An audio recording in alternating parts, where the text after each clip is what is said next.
कि कोई भी नेटवर्क हो, चाहे नेटवर्क आपका छोटा हो या बड़ा हो, उसे जब एक दूसरे के साथ में कनेक्ट किया जाता है तो उसके लिए हम या तो वायर का यूज़ करते हैं या फिर वो वायरलेस होता है। बात समझ में आ गई, ठीक है। यानी कि अगर हमें एक डिवाइस से दूसरी डिवाइस में डेटा को शेयर करना है तो किसी ना किसी तरह से उसे कनेक्ट करना पड़ेगा, या वायर के थ्रू या फिर वायरलेस। अगर हम वायरलेस की बात करते हैं, ठीक है, तो वहां पर वेव्स का इस्तेमाल किया जाता है, और अगर वायर की बात करते हैं तो वो तो फिजिकली वायर होता ही है जहां से सिग्नल हमारा ट्रांसमिट होता है वायर के थ्रू। तो जो हमारा वायर्ड होता है उसे हम बोलते हैं गाइडेड मीडिया। सिंपली जो हमारा वायर्ड होता है, वायर्ड नेटवर्क, वो क्या होता है, गाइडेड मीडिया, और जो वायरलेस होता है उसे हम बोलते हैं अनगाइडेड मीडिया। बात समझ में आ गई। सिंपली यहां पर नाम से भी आपको पता चल रहा होगा, गाइडेड मीडिया यानी जहां पर वायर बिछा हुआ है, ठीक है, और इसमें सिग्नल यहां पर गाइड किया गया है, यानी कि सिर्फ इसी वायर के थ्रू ही सिग्नल जा सकता है, तो यहां पर गाइड किया गया, तो ये गाइडेड मीडिया यानी कि वायर्ड नेटवर्क हो गया।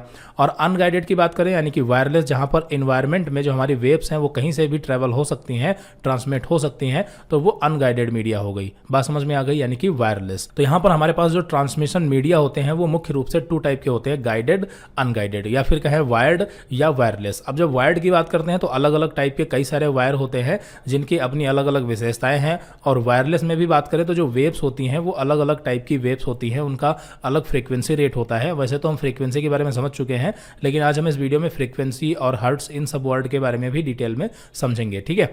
तो फिलहाल यहाँ पर सबसे पहले बात करते हैं गाइडेड मीडिया की, जिसमें हमें अलग अलग टाइप के वायर के बारे में समझना है, क्योंकि इतना तो समझ में आ ही गया कि हम वायरलेस या फिर वायर्ड दोनों का इस्तेमाल एक नेटवर्क को बनाने में करते हैं, चाहे वो नेटवर्क छोटा हो या फिर बड़ा हो, ठीक है।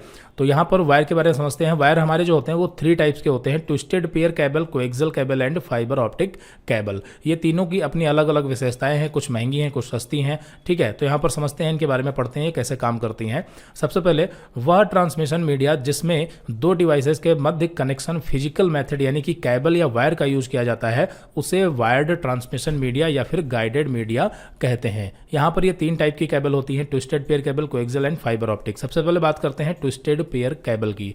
अब यहाँ पर देखिए, आपको बता दें ब्रीफ में, ट्विस्टेड पेयर केबल इसका सबसे ज़्यादा इस्तेमाल होता है। सबसे पहली चीज़ तो ये सस्ती है, ठीक है, और इसकी स्पीड भी अगर कंपेयर करें coaxial cable, fibre optic cable में, तो देखिए स्पीड तो कम है ही है, क्योंकि ये सस्ती है तो जाहिर सी बात है कि स्पीड भी इसकी कम होगी। फिर उससे ज़्यादा कोएक्सियल केबल की स्पीड है और महंगी भी है, और सबसे महंगी फाइबर ऑप्टिक केबल है और इसकी स्पीड भी सबसे ज़्यादा है। लेकिन ज़्यादातर इस्तेमाल जो है वो ट्विस्टेड पेयर केबल का ही होता है, क्योंकि जो हम लोग के घरों में लाइन नेटवर्क बनाया जाता है, यानी कि जो छोटा नेटवर्क होता है, उसके लिए ट्विस्टेड पेयर केबल की जो स्पीड होती है वो सफिशिएंट होती है। मतलब अगर हमें अच्छी खासी स्पीड मिल रही हो ट्विस्टेड पेयर केबल से ही जितनी ज़रूरत है, तो हमें फाइबर ऑप्टिक या कोएक्सियल केबल की क्या ज़रूरत है, तो हम उसको लगाएंगे। बात समझ में आ गई ना। तो जब भी कंप्यूटर का यूज करके कोई भी हम नेटवर्क बनाते हैं, लैन नेटवर्क, तो वहां पर ज़्यादातर ट्विस्टेड पेयर केबल ही इस्तेमाल की जाती है, ठीक है।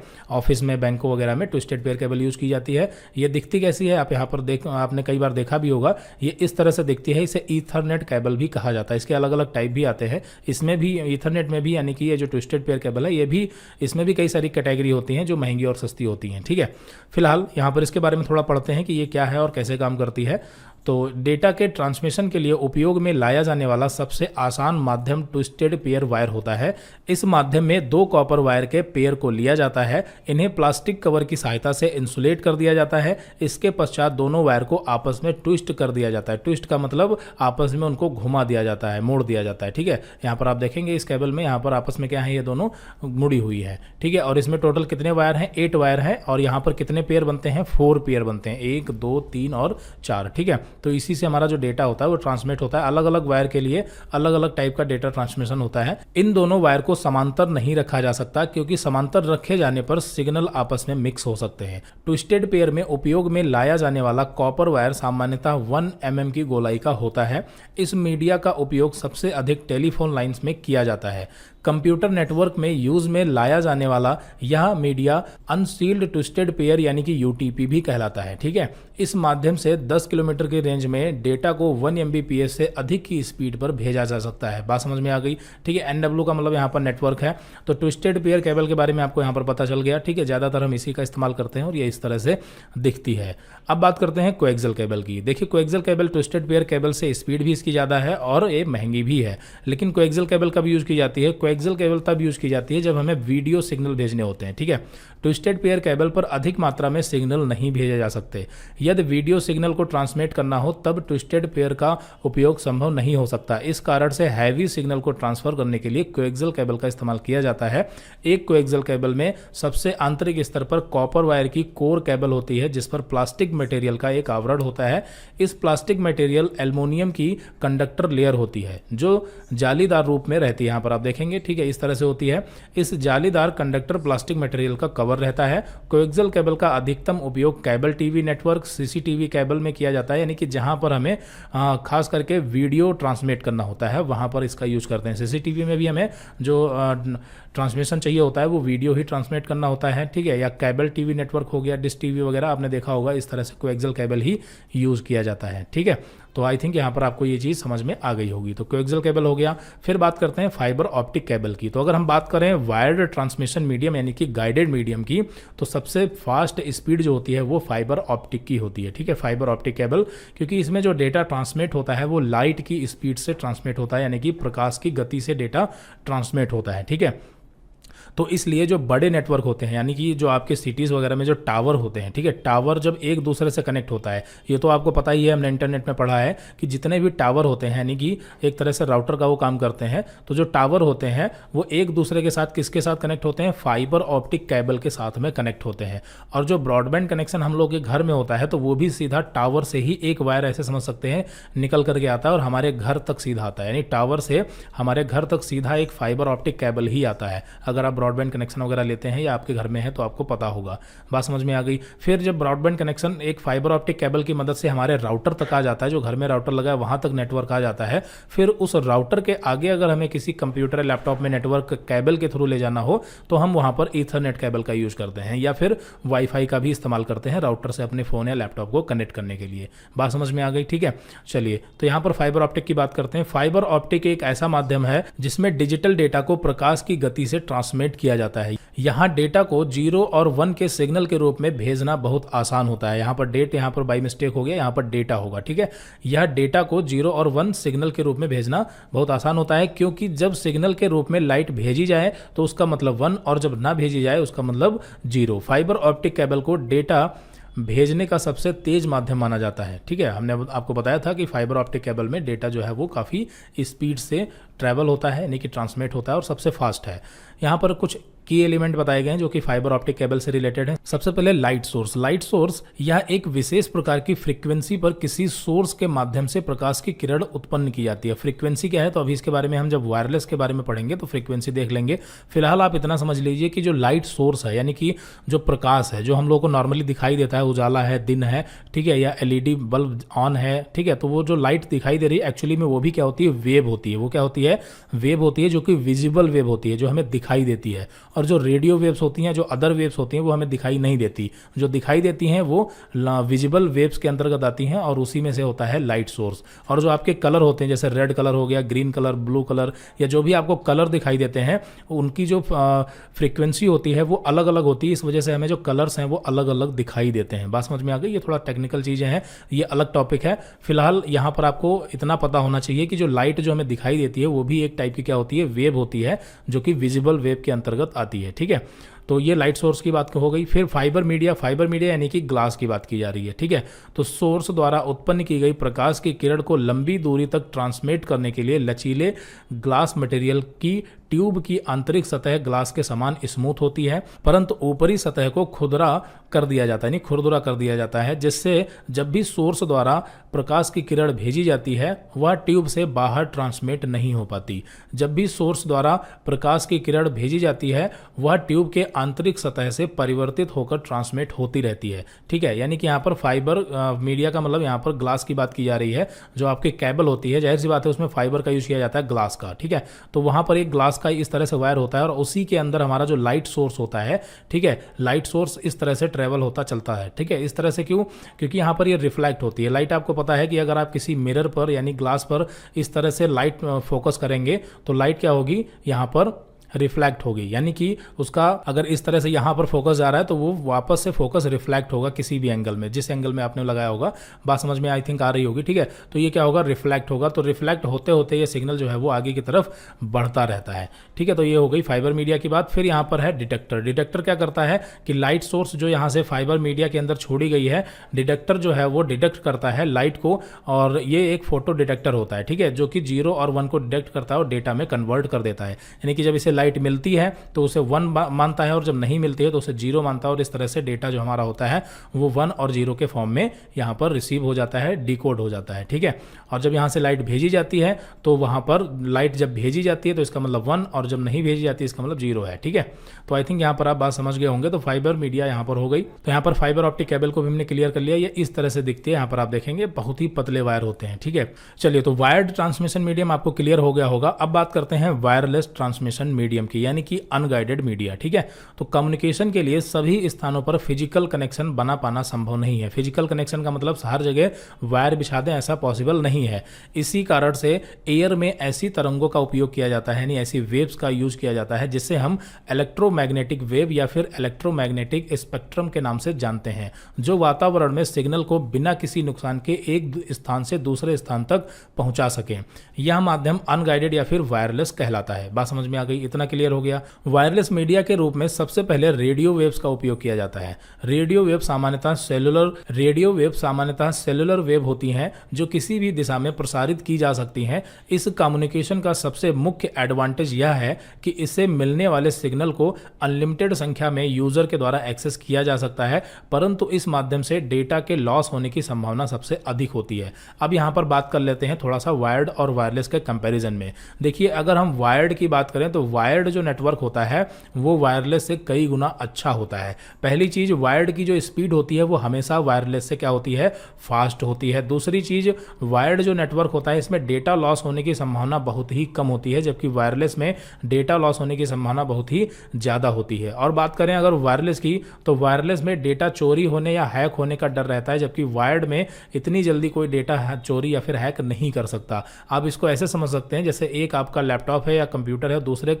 लैपटॉप या कंप्यूटर से 500 मीटर की रेंज में जुड़ा हुआ है वायर के थ्रू, ठीक है, और वायर के थ्रू यहाँ पर डेटा ट्रांसमिट हो रहा है। तो अब अगर इस नेटवर्क को किसी को हैक करना है तो उसके लिए जो हमारा वायर का यहाँ पर कनेक्शन है उसे यहाँ पर फिजिकली यहाँ पर आना पड़ेगा और इसे तोड़ करके इसके बीच में घुसना पड़ेगा। बात समझ में आ गई, तभी वो डेटा को उसे डेटा मिल सकता है। लेकिन जब बात वायरलेस की होती है तो अगर इन्हीं दो डिवाइसेस के बीच में वायरलेस कम्युनिकेशन होगा तो वो बीच में उस सिग्नल को ट्रैक कर सकता है और उसे डिकोड कर सकता है। बात समझ में आ गई। तो इसलिए वायरलेस में ये इसके नुकसान है, लेकिन सब यहाँ पर देखिए नुकसान तो वायरलेस के कई हैं, लेकिन इसका जो एक बेनिफिट है वो सबसे बड़ा है। तो ये देखा जाता है, देखिए हर चीज़ के नुकसान और फायदे होते हैं, लेकिन ये देखा जाता है कि उसका फायदा क्या है। तो यहाँ पर वायरलेस के फायदा यही है कि हर जगह फिजिकल कनेक्शन नहीं बनाया जा सकता, इसलिए वायरलेस यूज किया जाता है, ठीक है। और अगर हर जगह फिजिकल कनेक्शन, तो फिर उसके लिए हर घर में एक एक वायर पहुंचाना पड़ेगा, ठीक है। तो इसलिए क्या होता है कि वायरलेस यानी कि रेडियो वेव सिग्नल का इस्तेमाल किया जाता है डेटा को सेंड करने के लिए। फिर यहाँ पर थोड़ा सा बात कर लेते हैं इलेक्ट्रोमैग्नेटिक वेव्स के बारे में, क्योंकि जब वायरलेस की बात करते हैं तो सारा खेल जो है वो वेव्स का ही है, ठीक है। तो इसलिए यहाँ पर इसको समझते हैं पहले। तो इलेक्ट्रोमैग्नेटिक वेव्स अपने साथ इलेक्ट्रोमैग्नेटिक फील्ड की इलेक्ट्रोमैग्नेटिक एनर्जी को कैरी करती हैं स्पेस के माध्यम से। इलेक्ट्रोमैग्नेटिक वेव में gamma rays, X ray, ultraviolet rays, visible light, infrared rays, micro rays, radio waves, ये सारी चीज़ें इसमें होती हैं। इलेक्ट्रोमैग्नेटिक वेव, अब यहाँ पर देखिए जितनी अलग अलग टाइप की वेव्स हैं ये होती वेव्स ही हैं, लेकिन इनकी जो अलग अलग फ्रीक्वेंसी और स्पीड होती है इस वजह से इनको डिवाइड कर दिया गया है, ठीक है। तो यूजुअली रेडियो वेव्स का इस्तेमाल करते हैं हम वायरलेस कम्युनिकेशन में। अब यहाँ पर देखिए थोड़ा सा नीचे डायग्राम में समझाया गया है। तो देखिए जो हमारी वेव्स होती हैं, ठीक है, कोई भी वेव हो, चाहे वो रेडियो वेव हो या इंफ्रारेड हो या विजिबल या फिर अल्ट्रावायलेट या एक्सरे या फिर गामा रेज, वो रेज होती हैं। रेज कहें या फिर वेव कहें एक ही बात है, ठीक है। रेज या फिर वेव एक ही बात है, ध्यान से समझ लेना इस बात को। तो यहाँ पर इनकी अलग अलग फ्रीक्वेंसी होती है। फ्रीक्वेंसी का मतलब आप इसको स्पीड से भी समझ सकते हैं। जैसे जो रेडियो वेव्स होती है इसकी फ्रीक्वेंसी काफी लो होती है कंपेयर करें अगर इनसे, ठीक है। तो रेडियो वेव्स की फ्रीक्वेंसी लो होती है, ये रेडियो वेव्स के अंतर्गत आती हैं। जैसे जैसे उसकी फ्रीक्वेंसी बढ़ती जाती है फिर वो इंफ्रारेड और ज़्यादा फ्रीक्वेंसी बढ़ती है तो विजिबल लाइट के अंतर्गत आ जाती हैं। और जो विजिबल लाइट होती हैं वो हमें दिखाई देती हैं अलग अलग कलर में, या फिर अलग अलग कलर का कॉम्बिनेशन होता है विजिबल वेव्स का। होगा, ठीक है। और अल्ट्रा वायलेट वेव हो गई, फिर एक्सरे हो गई, एक्सरे जो कि एक्सरे में दिखाई देती हैं, गामा रेज हो गई, ठीक है। तो सबसे खतरनाक यहाँ पर क्या होती हैं, गामा रेज या फिर कॉस्मिक रेज। यहाँ पर आगे दूसरे डायग्राम में पढ़ेंगे, गामा रेज और कॉस्मिक रेज जो होती हैं सबसे खतरनाक होती हैं, ठीक है। बाकी जो रेडियो वेव्स होती हैं इसकी फ्रीक्वेंसी काफी लो होती है। यहाँ पर आप दूसरे डायग्राम में देखेंगे तो यहाँ पर थोड़ा सा और डीपली बताया गया है। यहाँ पर 10 हर्ट्ज से लेकर के और लगभग 10 किलो हर्ट्ज तक जो होती हैं वो वेरी लो फ्रीक्वेंसी के अंतर्गत आती हैं। VLF का मतलब वेरी लो फ्रीक्वेंसी। अब थोड़ा सा इसके बारे में समझ लेते हैं कि फ्रीक्वेंसी क्या है, फिर आगे बढ़ते हैं ताकि आपको समझने में दिक्कत ना हो। तो यहाँ पर हमारे पास एक डायग्राम है, ठीक है। तो देखिए जो भी वेव्स होती हैं वो कोई भी वेव हो, जितनी भी हमने पढ़ी हैं, ठीक है, इलेक्ट्रोमैग्नेटिक वेव या फिर इलेक्ट्रोमैग्नेटिक स्पेक्ट्रम जो है, तो उसका जो वेव होता है वो वेव इस तरह से ट्रैवल होता है एनवायरनमेंट में, वायरलेस तरीके से इस तरह से ट्रैवल होता है। ये चीज़ क्लियर हो गई आपकी। कोई भी वेव हो, ठीक है, चाहे वो आपको दिखाई दे रही हो यानी विजिबल हो, इंफ्रारेड हो, रेडियो वेव हो, गामा रेज हो, कोई भी। तो यहाँ पर क्या होता है कि जो आपकी वेव होती हैं तो वो 1 सेकंड में कितनी बार ऊपर और नीचे हो रही हैं, इसी से हमें पता चलता है उसकी फ्रीक्वेंसी, ठीक है। और फ्रीक्वेंसी को मेजर करने की जो यूनिट है वो होती है हर्ट्ज। बात समझ में आ गई। जिस तरीके से मेमोरी को मेजर करने की यूनिट क्या होती है, MB और GB होती है, उसी तरीके से अगर हमें फ्रीक्वेंसी को मेजर करना हो तो उसकी यूनिट होती है हर्ट्ज। अब फ्रीक्वेंसी क्या होती है तो इसको थोड़ा सा समझ लेते हैं। अब फ्रीक्वेंसी क्या होती है तो देखिए जो हमारी वेव होती है, ठीक है, वो 1 सेकंड में कितनी बार ऊपर नीचे हो रही है, तो वही डिपेंड करता है कि उसकी फ्रीक्वेंसी हाई है या फिर उसकी फ्रीक्वेंसी लो है। तो यहाँ पर आप ये जो वेव देखेंगे इसकी फ्रीक्वेंसी यहाँ पर पता करते हैं। तो देखिए यहाँ पर ये वेव स्टार्ट हुई, ठीक है, यहाँ पर ये वेव ट्रांसमिट होना स्टार्ट हुई और ये पूरा ऊपर जा करके फिर नीचे से ऊपर आई। तो यहाँ तक ये हमारा बना एक साइकिल। बात समझ में आ गई। यहाँ से यहाँ तक क्या हुआ, एक साइकिल। तो ये एक साइकिल अगर 1 सेकंड में, कोई ऐसी वेव है जो 1 सेकंड में सिर्फ एक ही बार ऊपर और नीचे हो सकती है, तो यहाँ पर इसकी फ्रीक्वेंसी कितनी हुई, 1 हर्ट्ज। बात समझ में आ गई। इसकी फ्रीक्वेंसी कितनी हुई, 1 हर्ट्ज। ये फ्रीक्वेंसी हो गई। ऊपर हुआ और वेव नीचे हुआ, यानी एक बार ऊपर और नीचे हुआ तो एक साइकिल कंप्लीट हुआ और यहाँ पर यह हमारी बनी 1 हर्ट्ज फ्रीक्वेंसी। क्लियर है, 1 हर्ट्ज फ्रीक्वेंसी। फिर अगर उसी सेकंड में एक बार और ऊपर से नीचे हुई तो ये बन गई हमारी यहाँ पर 2 हर्ट्ज फ्रीक्वेंसी पर सेकंड। यहाँ पर सेकंड की बात कर रहे हैं। तो अगर 1 सेकंड में इसी तरह से यहाँ पर ये 3 और एक बार ऊपर और नीचे ये 4, यानी कि 1 सेकंड में अगर 4 बार जो हमारी वेव है वो ऊपर नीचे हुई है तो यहाँ पर ये क्या कहलाएगा, यहाँ पर ये कहलाएगा 4 हर्ट्ज पर सेकंड। ठीक है, 4 हर्ट्ज पर सेकंड है इस वेव की फ्रीक्वेंसी।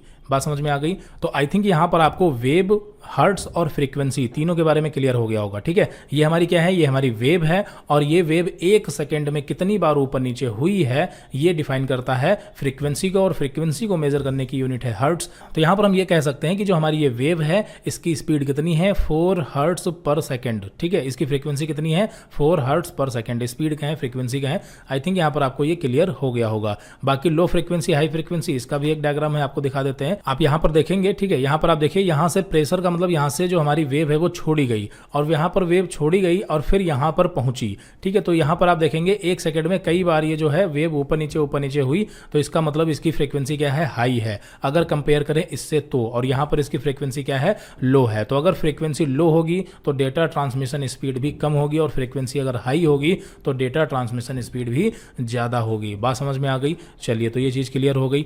और यहां पर अगर बात करें हर्ट्ज की तो hertz, mega hertz, kilo hertz, इसकी यहां पर ये यूनिट दी गई है। आप इसको देख के समझ सकते हैं। 10 की पावर 1 यानी कि जब 10 हर्ट्ज होता है तो 10 हर्ट्ज को देखिए, 1 हर्ट्ज क्या होता है आपको बता दिया। 1 हर्ट्ज यानी वेव ऊपर गई और नीचे आई, तो ये क्या हो गया आपका 1 हर्ट्ज। यहां से देखिए वेव ऊपर गई और ये इस तरह से, तो ये क्या हुआ 1 हर्ट्ज। और अगर इसी तरह से 1 सेकंड में ये 4 बार ऊपर नीचे हुआ तो 4 हर्ट्ज, और 1 सेकंड में अगर 10 टाइम हुआ तो क्या हो गया 10 हर्ट्ज। और 10 हर्ट्ज को क्या बोला जाता है, डेका हर्ट्ज। और इस तरह से 10 की पावर 2 यानी कि 100 हर्ट्ज होता है तो क्या बोला जाएगा, हेक्टो हर्ट्ज। ठीक है, और इसी तरह से 10 की पावर 3 यानी कि 1000, तो 1000 हर्ट्ज होगा तो क्या बोला जाएगा, किलो हर्ट्ज। और बाकी आगे आप कैलकुलेट कर सकते हैं। ठीक है, तो ये चीज़ आपको क्लियर हो गई होगी। इसके बारे में वैसे हम बता चुके हैं अपने पिछले वीडियोज़ में। तो फ्रीक्वेंसी, हर्ट्ज, ये सारी चीज़ें आपकी क्लियर हो गई। चलिए, तो अब यहाँ पर थोड़ा सा आप देख सकते हैं। देखिए यहाँ पर क्या है, 10 हर्ट्ज। 10 हर्ट्ज का मतलब यहाँ पर ये है कि जो हमारी वेव है वो 1 सेकंड में, ठीक है, 1 सेकंड में 10 बार, यानी ऊपर नीचे कितनी बार हो रही है, 10 बार। तो उसे रखा जाता है यहाँ पर वेरी लो फ्रीक्वेंसी में, VLF यानी कि वेरी लो फ्रीक्वेंसी। तो 10 हर्ट्ज से लेकर के लगभग 10 किलो हर्ट्ज तक की जो फ्रीक्वेंसी होती है उसे VLF में रखा जाता है। फिर आगे क्या होता है, low frequency LF low frequency, MF यानी मीडियम फ्रीक्वेंसी, HF यानी हाई फ्रीक्वेंसी, और VHF यानी कि वेरी हाई फ्रीक्वेंसी, और UHF यानी यानी कि अल्ट्रा हाई फ्रीक्वेंसी, SHF यानी कि सुपर हाई फ्रीक्वेंसी और EHF यानी कि extremely high frequency. I think यहाँ पर आपको क्लियर हो गया होगा। और ये यहाँ से लेकर के यानी 10 हर्ट्ज से लेकर के और लगभग 300 गीगाहर्ट्ज तक, ठीक है, 300 गीगाहर्ट्ज तक, 300 गीगाहर्ट्ज तक ये आता है आपका रेडियो वेव्स के अंतर्गत। ये पूरा किस में आता है? लगभग रेडियो वेव्स में। बात समझ में आ गई। फिर इसके आगे हमारा स्टार्ट होता है इंफ्रारेड। इंफ्रारेड की जो फ्रीक्वेंसी होती है बहुत ज़्यादा हाई होती है,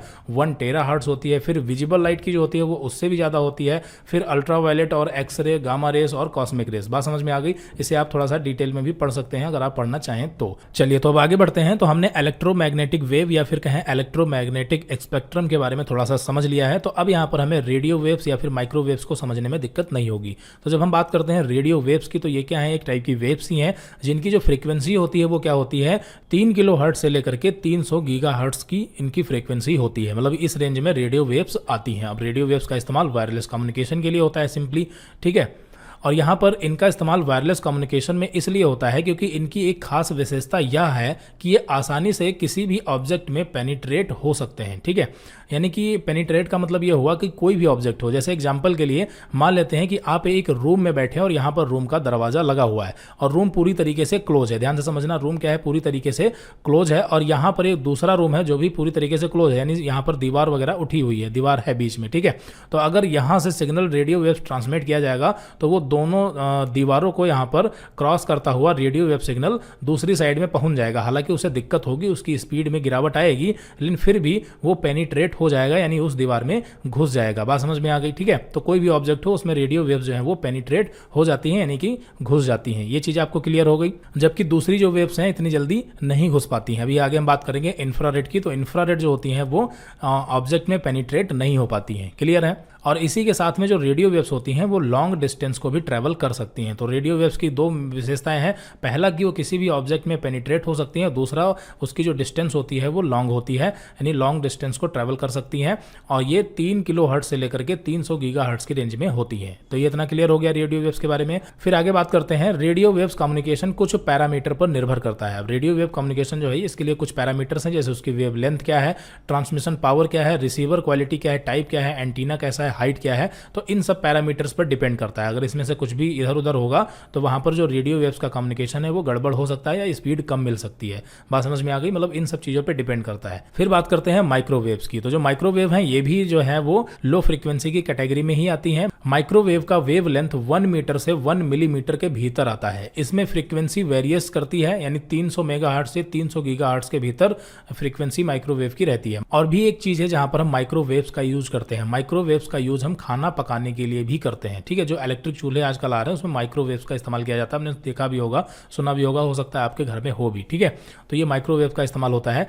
इन्हें मुख्य रूप से लॉन्ग डिस्टेंस कम्युनिकेशन के लिए इस्तेमाल किया जाता है और ये बहुत ही कम एक्सपेंसिव होती हैं। एक्सपेंसिव का मतलब ये है कि जो माइक्रोवेव हो गई या फिर रेडियो वेव्स हो गई तो इन्हें जो इनका जो ट्रांसमीटर और रिसीवर होता है उस पर डिपेंड करता है, ठीक है। क्योंकि अब ये तो आपको पता ही है कि इन्वायरमेंट में माइक्रोवेव हो या रेडियो वेव हो तो फ्री ऑफ कॉस्ट ही एक तरह से ट्रैवल होती है। हालांकि उसके लिए इलेक्ट्रोमैग्नेटिक स्पेक्ट्रम जो होता है उसका लाइसेंस लेना पड़ता है गवर्नमेंट से, वो अलग बात है, ठीक है। लेकिन फिर भी एक तरह से देखा जाए तो ये सब क्या है, एनवायरमेंट में एक तरह से फ्रीली मूव होती हैं। तो फिर इसमें रेडियो वेव, माइक्रोवेव और इंफ्रारेड में तो फिर यहाँ पर ये एक्सपेंसिव यानी महंगी और सस्ती होने का क्या मतलब है? तो सीधी सी बात है कि उनमें जो हार्डवेयर यूज होगा वो वहाँ पर इसकी बात की जा रही है, ठीक है, उसे रिसीव या ट्रांसमिट करने के लिए। फिर बात करते हैं इंफ्रारेड वेव की। इंफ्रारेड यहाँ पर एग्जाम्पल आपको बता देते हैं, समझ में आ जाएगा।